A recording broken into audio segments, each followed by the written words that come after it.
Before we get started, we have an interview question of the day. Listen, pause, and then answer for yourself. Why do you think you're the best candidate for the job?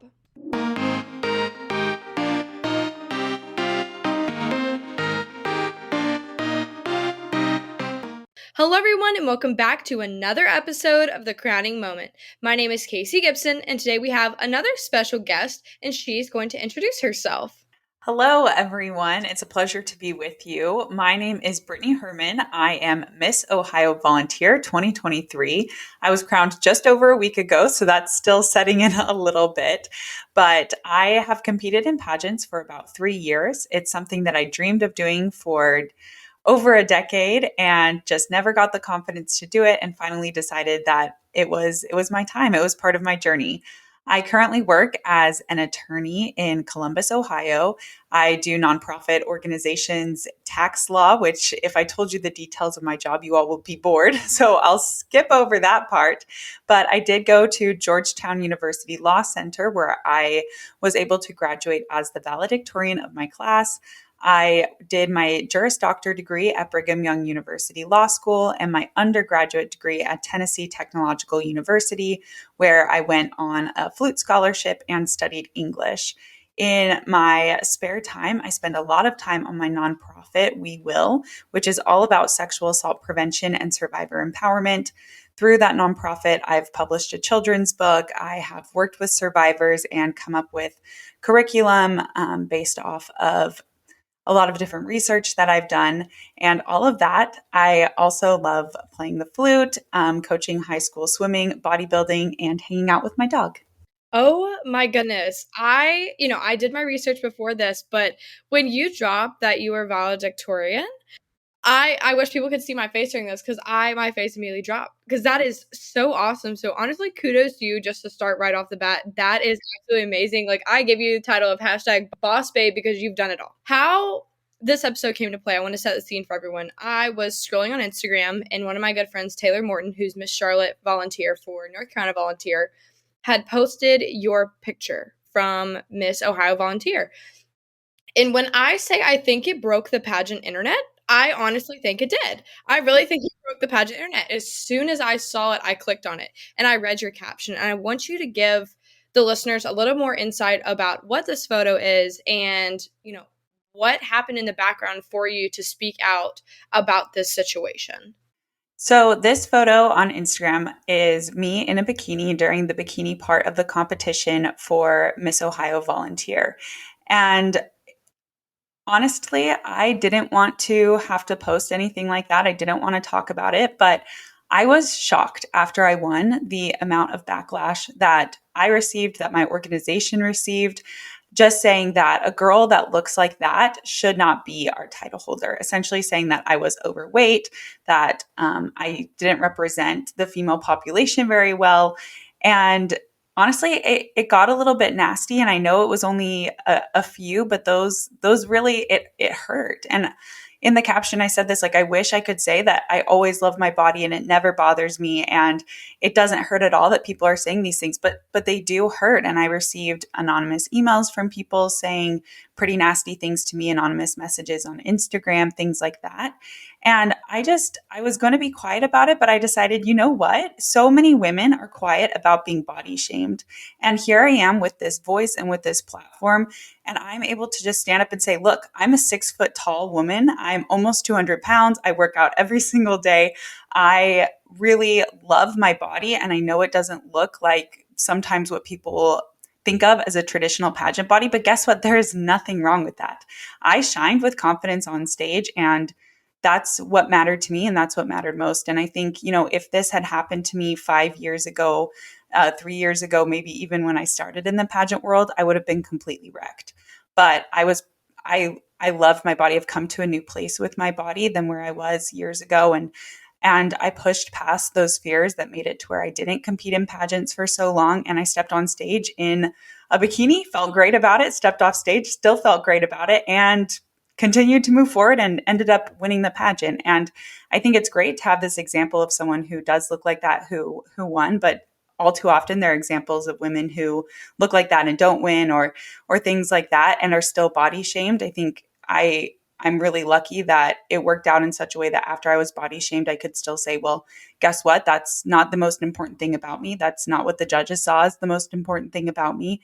And I can move forward. But I wanted to speak out for those people who didn't have that push of confidence of winning afterward, of earning the title and getting to serve in that way.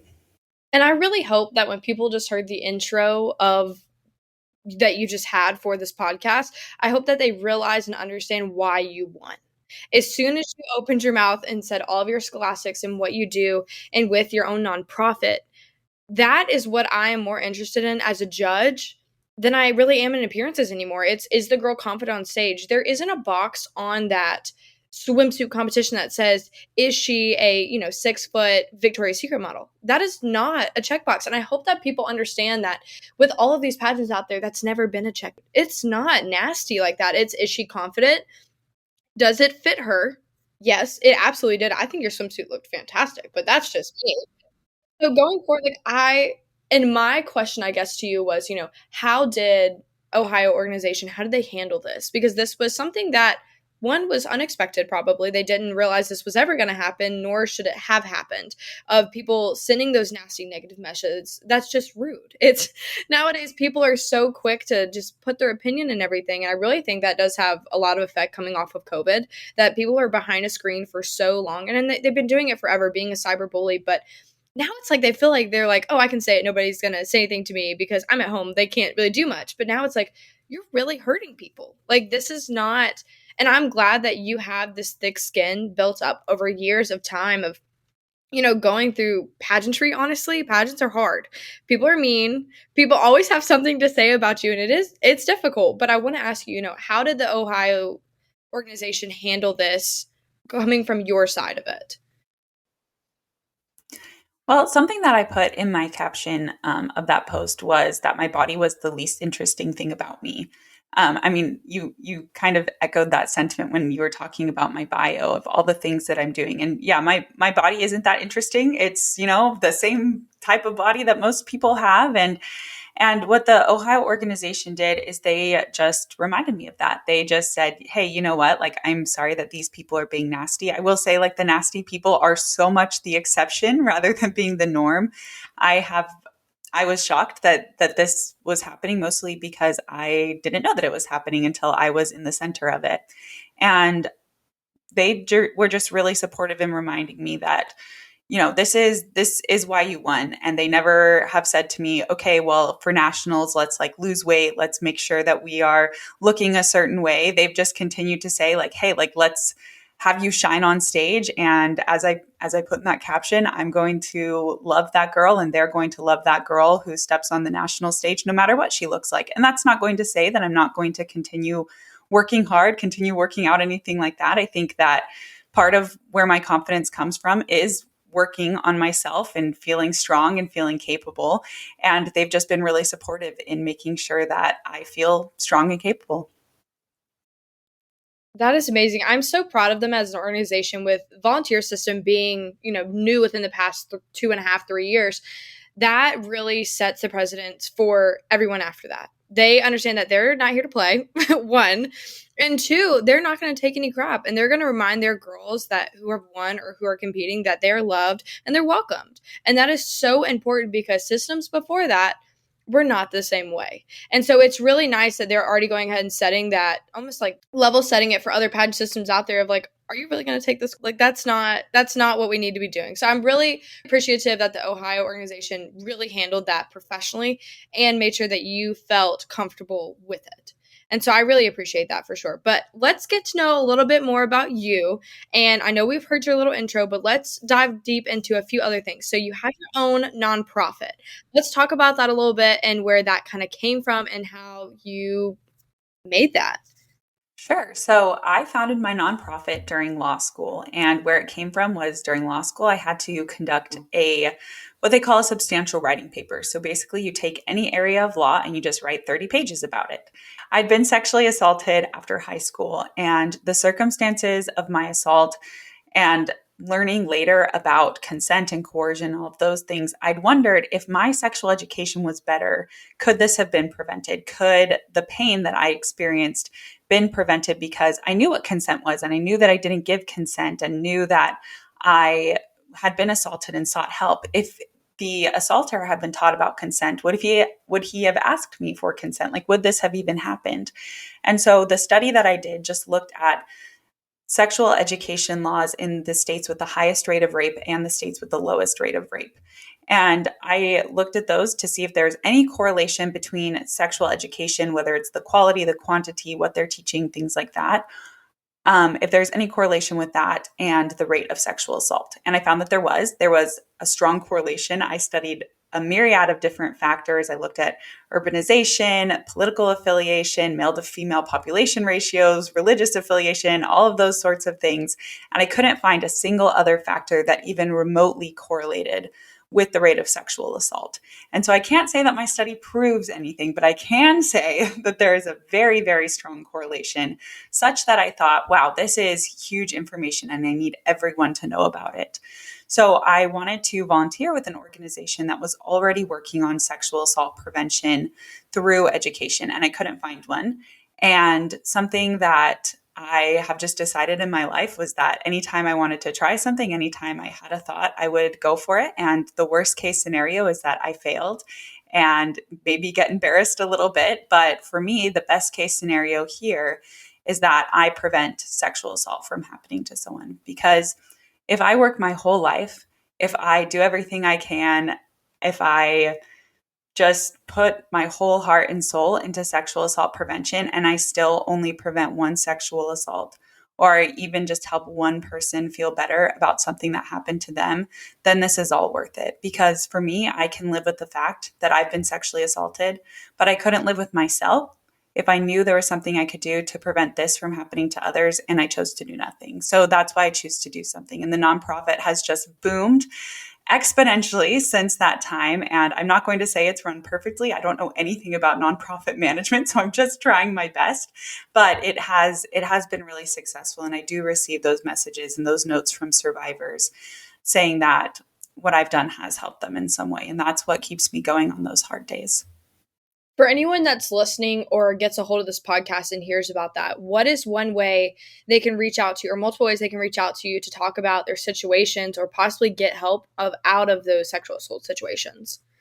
Yeah, so they are more than welcome to message at we.will.organization on Instagram, or go to wewillorg.com online and fill out the contact form. I'm the only person that reads those. I do have a social media manager, but she leaves all the messages for me to look at, just because we still want to keep that personal touch. We want people to know who they're talking to and the kind of help that they're going to receive. And what I do is I just help survivors connect with resources that can help them move forward in whatever situation they're in. So whether they're currently in a situation or it happened years ago and they need someone to talk to, things like that, that's the way that we are able to empower survivors. We also allow them to share their stories. So if you have been through something and you have learned something through your story, or you have a healing journey that you feel like can help other people, we also allow people to share their story. So if you're in a good place, then reach out on social media. I'd be more than happy to share your story.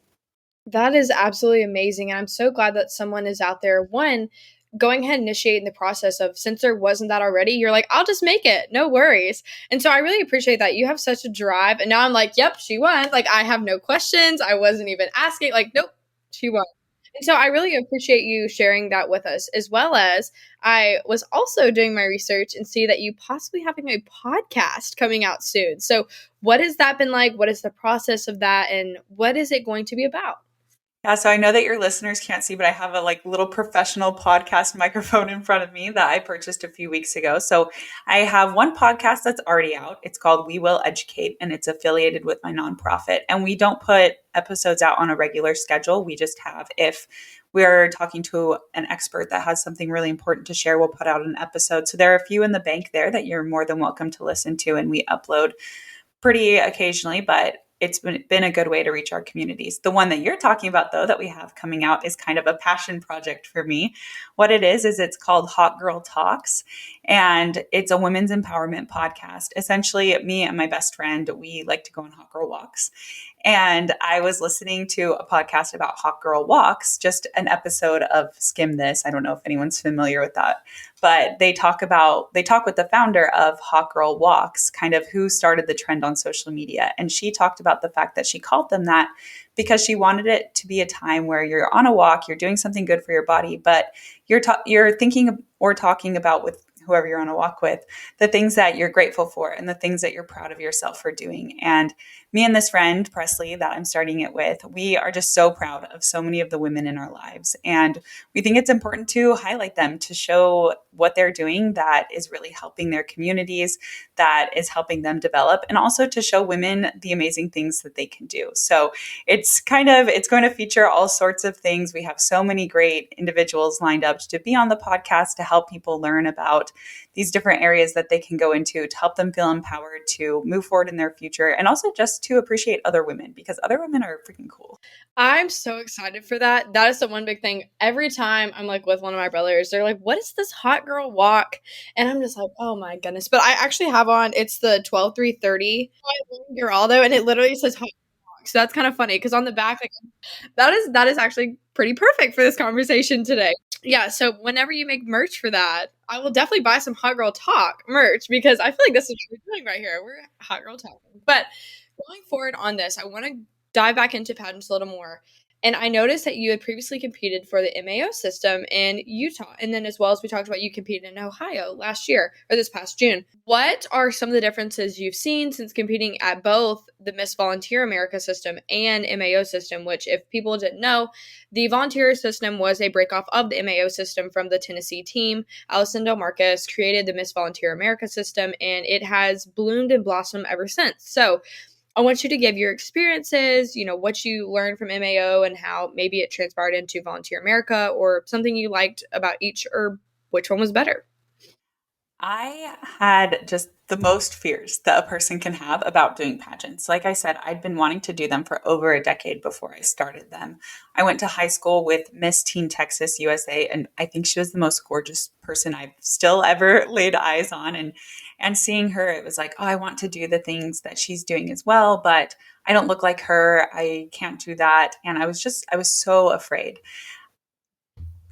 Fast forward a few years, I was 22. I thought, if I don't do a pageant now, I might never have the chance to do one. I didn't know what the age ranges were, but I felt like I was a little bit on the older side. So I decided to sign up for something called the Days of 47 Daughters of Utah Pioneers pageant. And it was all about pioneers and how much we loved our ancestors. And it was a very churchy kind of, I'll say weird, but I loved it. It was like a good weird sort of pageant. It felt very random. And I had just the time of my life. And I thought, oh, I've been missing out on this the whole time. And for me, Miss America had always been the goal. I think Miss America has this really long-standing tradition in our country. So the goal was always to participate in a local pageant.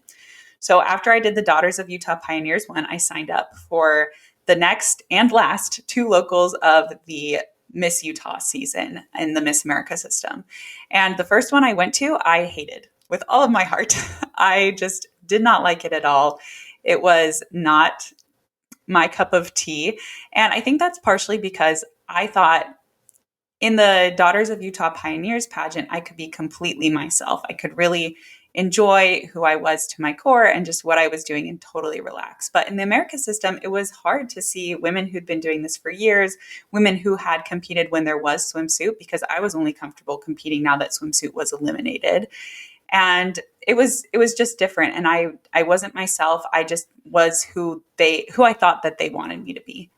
I did this pageant. It was weird, but it was fun, and I had a great time. And so I thought, wow, I can finally go ahead and sign up for a Miss America local pageant, because a Miss America local had always been the goal, but something that felt so out of reach. But after having this much fun at this pageant, I thought, okay, I can do it. I can do a Miss America local. I'll go and I'll have a ton of fun.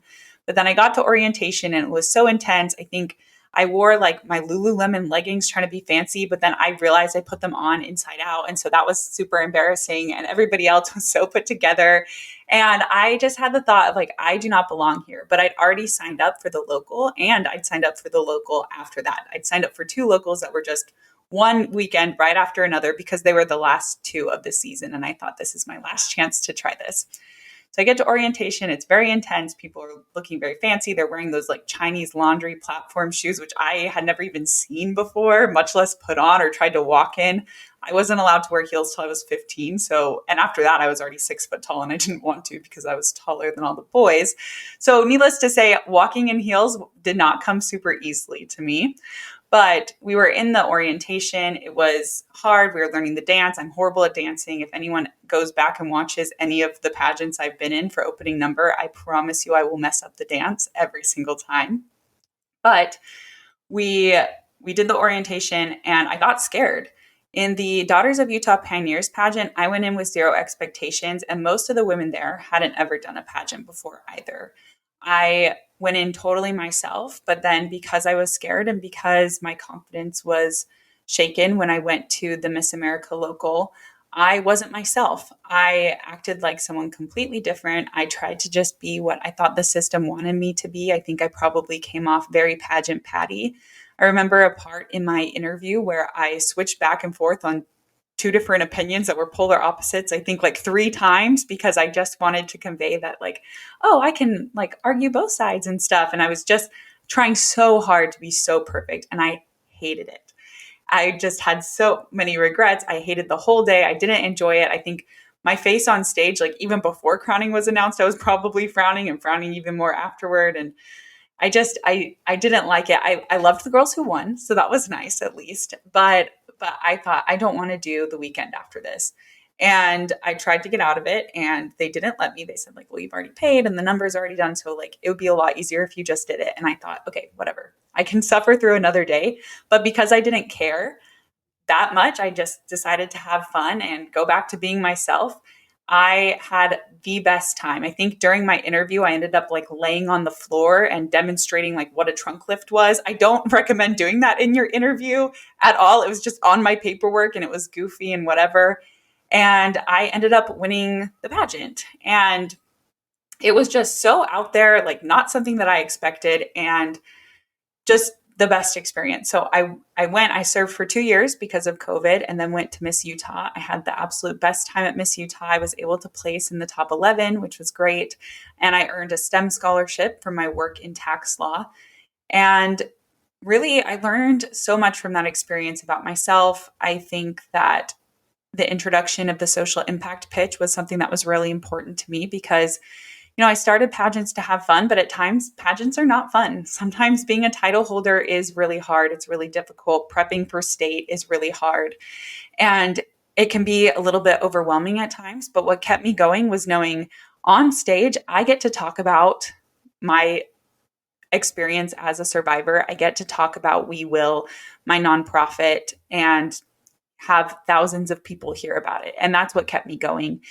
And it was exciting. I loved getting to talk about it on stage. So then right after Miss Utah, ended up moving to Ohio for a job that I got here. It was my very first tax law job, so pretty exciting. And I had aged out of the Miss America system at that point. And it was like, oh, okay. Like, so I reached out to all the locals and I said, hey, do you need a volunteer? Because like, I love this program and I'd love to volunteer with it. And after I sent out all those emails, like 2 days later, they announced, we're upping the age limit. And I was like, okay, sorry, I can't volunteer anymore because like, I'm going to do it. And I went into Ohio. I had so much confidence. I mean, I'd placed in a state that had, I think, almost 50 competitors or candidates, as they call them, in the Utah system. And I done really well. And I thought I'm going to come into Ohio, and not that it was going to be like super easy and I was immediately going to win or anything, but I was pretty confident. And I lost 4, maybe 5 locals here in Ohio. I was oftentimes first runner up. One time I didn't get any awards or anything like that. And sometimes that happens, right? And I just decided, I guess some people could view this as embarrassing, or they could think that I shouldn't be doing this anymore. But this is my last chance, and I'm making great friends. I'm loving the women in Ohio. And and the and in the last local of the Miss Ohio season, I ended up earning a title. And it was a great experience. I was able to then go to Miss Ohio, which was a really great experience as well. I think that getting a title so late in the season, where there was only 3 months until state, was a little bit stressful. Thankfully, I'd already ordered a dress, just hoping that I would get a title. I'm very tall, so I have to custom order everything. So that was a little bit stressful. And in Ohio, I think I just learned humility more than anything. Um, it is hard to compete and it's hard to do all of those things. And sometimes when you have been successful in pageants, it's easy to think like, oh, I'm the greatest of all time. And it's like, that's such a goofy mindset because different judges, different day, different result. And really, I think God's in charge of the result anyway. Like I'm pretty religious. And so I'm like, well, doesn't really matter. Like God's the one in charge. And those are the lessons that I needed, right? Is that level of humility. And I love the women in Ohio. It's so great. So I finished Miss Ohio. I got off the stage. I go and greet my local directors. I give them a hug and they're like, hey, just so you know, we signed you up for Miss Ohio Volunteer. I was like, okay, why? Like, I can't do swimsuit, all of these things.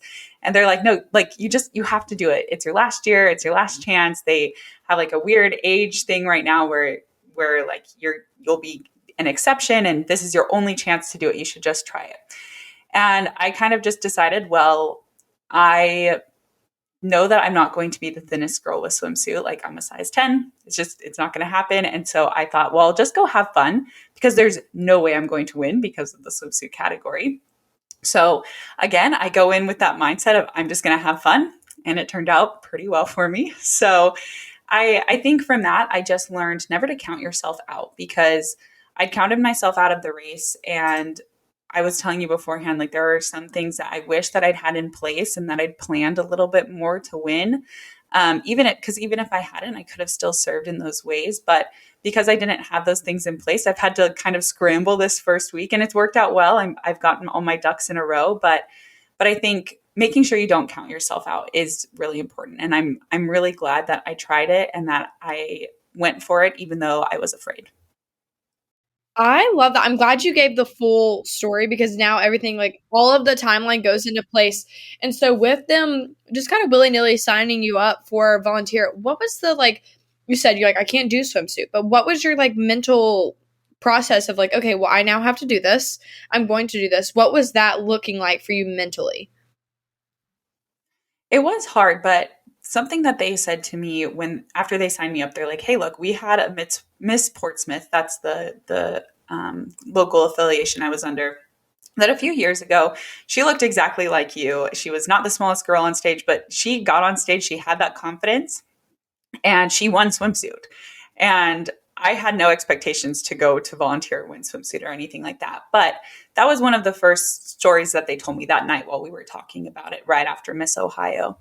And I just realized that nothing about my body was going to change in 2 months, right? Like nothing about it would change. And even if it did change, even if magically I became a size whatever that is traditionally seen on the stage, that wasn't going to change the way that I felt about myself and the confidence that I had. And don't get me wrong, I have confidence about my body in pretty much all aspects of life. But when you know you're getting on stage to be judged and you're going to be the exception and that the norm will look very different than you, it was hard to initially overcome that. So a lot of the mental work was learning to be confident in every situation. And I remember the first time that I went to practice swimsuit, just I was in my coach's studio.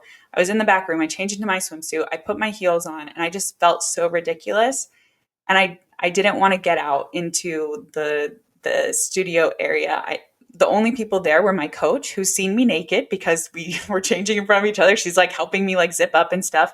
And my best friend, who same situation, she helps me like zip up. Like there's nothing inherently different, but I was just so afraid to even step out in that state. I think there's something about the heels and the bikini that just feel different. And I mean, I wear bikinis to the beach. Like I feel great about my body. It was something about knowing that I'm stepping on stage to say, hey, look at me. That just feels different than casually hanging around and knowing that people are looking at you but not really caring. This time I had to care. I had to care how I was presenting myself. But of course, I did step into the studio, and my coach, she's so great. She's one of those people who just builds people with confidence. And so she just kept telling me like how amazing I looked. She had me stand in front of the mirror and just say all the things that I loved about my body and I loved about myself.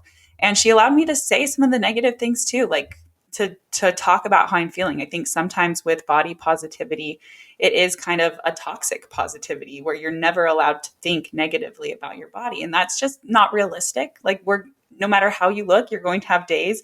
No matter how you generally feel, you're going to have those days. And so I really appreciated her allowing me to balance those two things in my mind.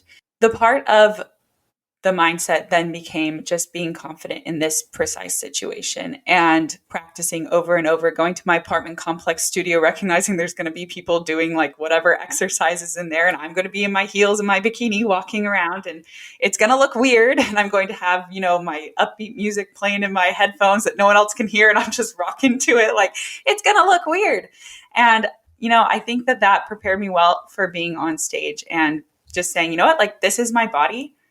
If you guys, whatever you guys think about it, this is what it looks like. And this is how I feel in it, which is awesome and amazing. And I think that through that experience, I really did learn more about having confidence in every situation.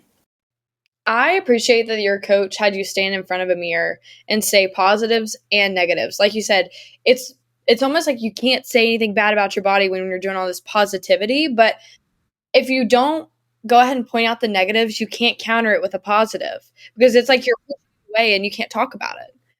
Yeah. And it's not like she asked me like, oh, like, say a negative thing, now say a positive. But it was just like, I would say the positive things. And then she'd say like, okay, I feel like you're not feeling like what's holding you back from feeling this way? And then I'd say like, oh, like there's like cellulite on my thigh. And then I'm afraid that the judges will notice in the stage light and the shadows, whatever. And she's like, who gives a crap if they notice that? Like, who cares? And if they do, then they're not looking at what they're supposed to be looking at. And do you really want to win a pageant where they want a winner who doesn't have any flaws at all? Like, what kind of system would that be? They wouldn't be able to pick a winner, right? Like, they just wouldn't be able to, whether it's a flaw in swimsuit and talent and interview, whatever. Nobody is going to be on that stage and be perfect. So yeah, I did appreciate that she allowed me to voice the negativity and that she helped me work through it. And that didn't make the negative things go away, right? It's like acknowledging that I have cellulite and I don't like it. It doesn't make the cellulite go away. It just makes it okay to have the space to feel that way and then to move forward. Because I think it is important to have that space to feel those feelings, but continue to push past them. And with you just mentioned talent. In the beginning of this, you talked about how you went to college on a scholarship for music. What is your talent and how long have you been doing that? So my talent is the flute. I love the flute so much. My mother played it when I was younger, and I would just beg and beg and beg my parents to buy me a flute. And so finally, when I was 9, they purchased me a flute. And I don't know if it counts as playing when I was 9. I would just take the head joint, which is the first little piece of the flute, and just kind of blow in it and only do it when my parents weren't around because I wasn't supposed to touch the flute outside of like school. And so really playing since like 9, maybe like 10.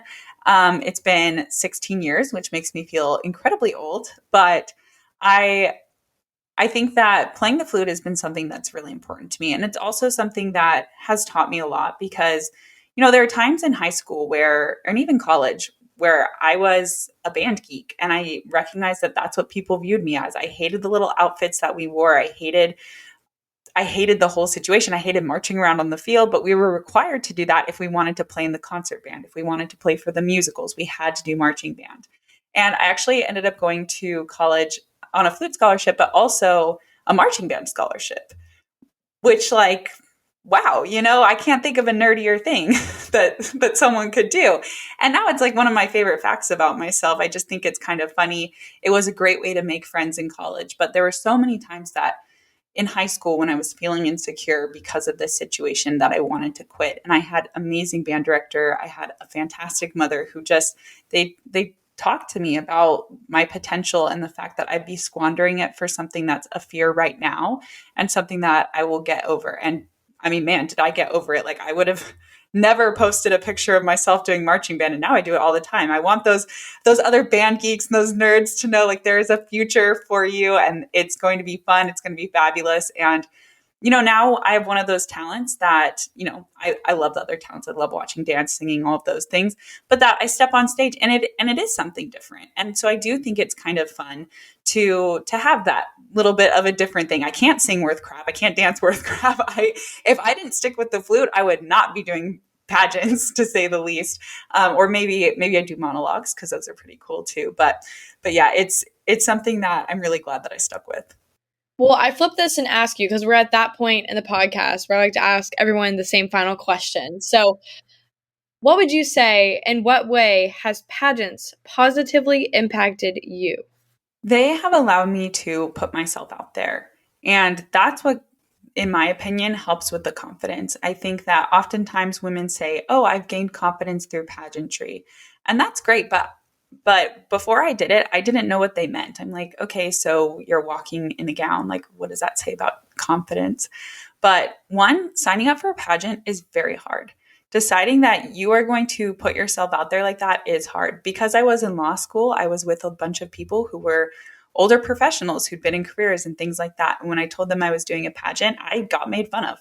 I did. And that's okay. And I especially got made fun of when I got a spray tan that was way too dark right before the pageant. But I decided to push past some of those attitudes, to push past what other people were saying or thinking about me, and to just move forward and do the thing that I wanted to do. And what I've found out is that it's not about walking in the gown that builds that confidence. What it is going on a stage, and no matter what area of competition, saying, "This is me. This is who I truly am." And those pageants where I was something that I wasn't, when I was trying to be someone that I wasn't, those are the ones that I ended up walking away and feeling bad about myself. But those pageants where I walked in and said, "I'm going to have fun. I'm going to be completely myself. And the outcome is not what's important. The way that I feel and the experience that I have is what's important." Those are the pageants where I've not only been successful from gaining a title or whatever, but I've been successful in making friends, in gaining confidence, in having the experience that I want to have, and the experience that pageantry can really give you. So I don't know if anyone out there wants unsolicited advice from anyone, but I just say, if you're going to do one, like, go for it, do it. Don't listen to what anybody says. It's okay to go up there. It's okay to fail. I failed so many times. I've lost far more pageants than I've won to get to this point. And really just be yourself and be okay with yourself, because that's what the judges are looking for, is someone who absolutely loves herself. And pageants are a great way to cultivate that self-love. You are such an inspiring person, and I don't know if you realize it, but like, truly you are. And I'm so glad that we went ahead and did this episode, because I'm like, you know what? I'm just gonna go ahead and release this tomorrow, because this is just so good to hold on to for myself. Like, this, I think, is such a great episode that a lot of girls in the pageant world needed to hear right now. I really think so. And I think that you're going to do such great things at Miss Volunteer America and as Miss Ohio Volunteer America. You're going to do the whole thing. Like, I really think that you're going to do this thing. Like, I'm so excited for your year. And I'm glad that I caught you in the beginning of it, because I hope to do like a follow-up conversation like a year from now and be like, what has your life done? Like, what are the things that you've done since we talked last? Because I feel like it's going to be, I'm not gonna say you're gonna be a changed person, but like a 180, like, you're gonna have a different perspective on a lot of different views now. And I think you breaking the internet this past week in the pageant world really it opened that door. Yes, it's gonna open up for some negativity. Every person in the pageant world is gonna get that at some point, but I'm glad that this sounds bad, but I'm glad you already went ahead and got it over with, because now it's just straight to the top. There is nothing else that can bring you down from this situation, is going straight to the top. So I have the chills right now. I'm so excited for you, Brittney, going into all of it you're doing. And I'm just so glad that everyone listening today could hear what you've done, where you're going. And I know they're excited just as I am to see what you do in the future. Well, thank you so much, Casey, and thanks for having me. Absolutely. Well, guys, you never know what happens in the future. So I guess you'll have to check out next week on another episode of The Crowning Moment. Bye, guys.